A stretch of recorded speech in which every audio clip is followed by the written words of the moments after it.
Hola, en este vídeo vamos a explicaros en qué consiste la neurosis, qué es y cuáles son las principales características de quienes la padecen.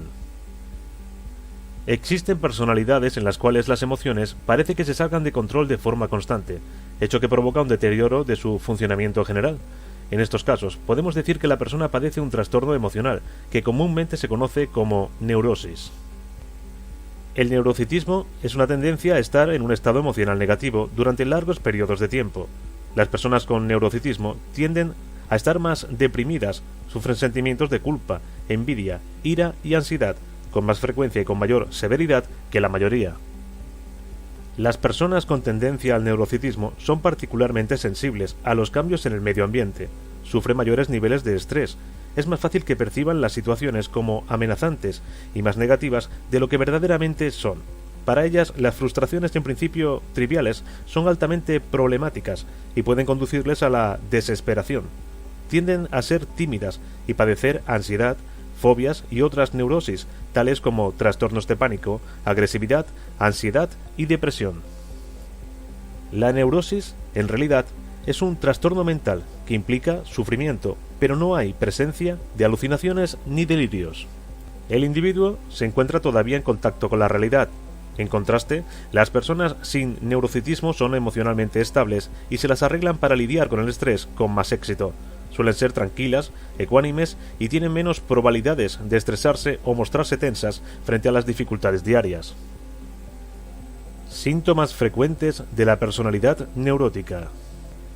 Uno de los síntomas más frecuentes es que se siente triste la mayor parte del tiempo, no le encuentra el gusto a los pasatiempos o diversiones, tiene problemas interpersonales derivados de su poca tolerancia a los demás, fallos de memoria, distracción y dificultad para conciliar el sueño.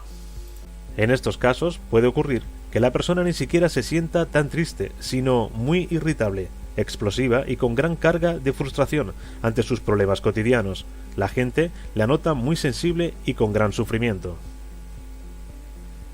En su vida, estos síntomas comienzan a provocarle dificultades en el trabajo, fricciones frecuentes con sus familiares o con otras personas e incapacidad para tomar decisiones adecuadas.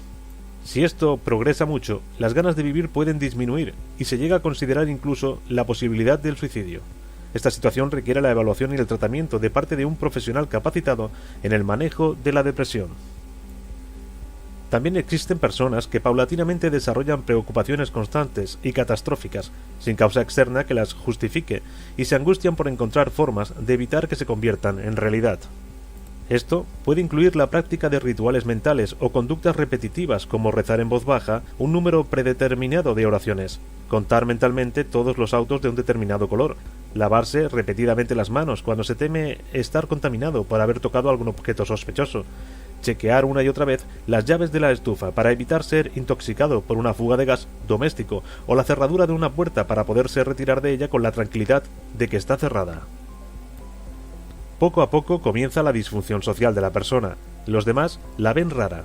Le cuesta trabajo incluso salir de su casa a realizar sus actividades normales, prefiriendo recluirse. Hay condiciones en las que la ansiedad se eleva de forma muy intensa y prevalece así a lo largo de semanas y meses. Son personas que se sobresaltan muy fácilmente y constantemente tienen la sensación de que algo malo les puede suceder, pero no saben de qué se trata. Frecuentemente se quejan de dificultades para descansar durante las noches, ya que les cuesta trabajo quedarse dormidas o mantener el sueño, y por las mañanas se sienten tan cansadas como si hubieran estado despiertas toda la noche. También pueden experimentar sudoración excesiva de las manos, latidos intensos del corazón, sensación pasajera de estar volviéndose locos, falta de aire o en algunos casos temor a morir repentinamente. Todo ello es compatible con un trastorno de ansiedad. ¿Qué es la neurosis? La neurosis es un conflicto. Ciertamente se trata del resultado de un conflicto, generalmente inconsciente, entre los sentimientos que el sujeto siente realmente pero que no se atreve a admitir y mostrar, por ejemplo, dolor, ira, miedo, culpa, apego, autodesprecio, y los sentimientos, conductas, que se cree obligado por sus propios miedos, la educación recibida, las exigencias sociales, etc., a expresar.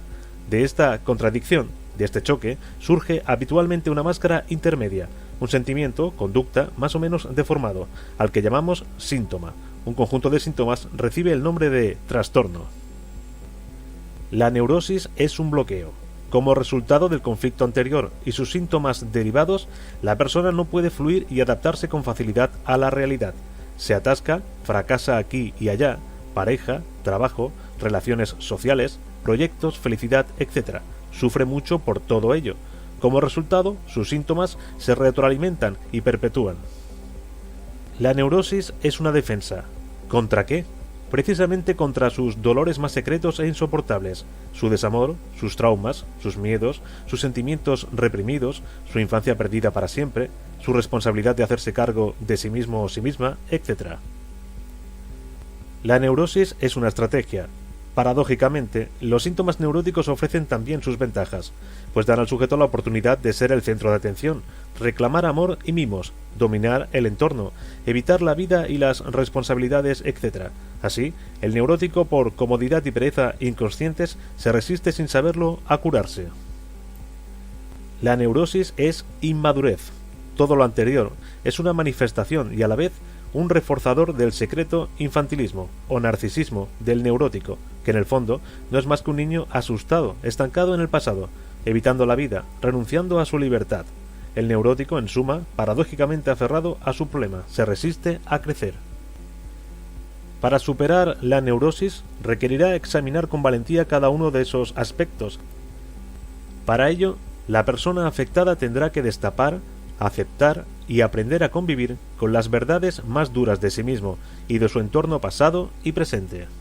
Tendrá que revivir muchas cosas, expresar sus emociones, superar sus miedos y sentimientos de culpa, realizar sus propios deseos, abandonar sus últimos apegos infantiles.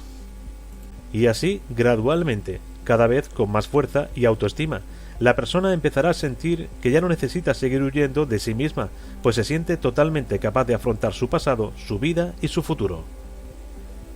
Hay que ayudar al neurótico para que se reintegre, para que se dé cuenta de sus verdaderos sentimientos, para que desarrolle su escala de valores y se relacione con los demás, basándose en sus sentimientos y convicciones. Karen Horney. Esperamos que este vídeo te haya gustado y te sirva de ayuda. Hasta pronto.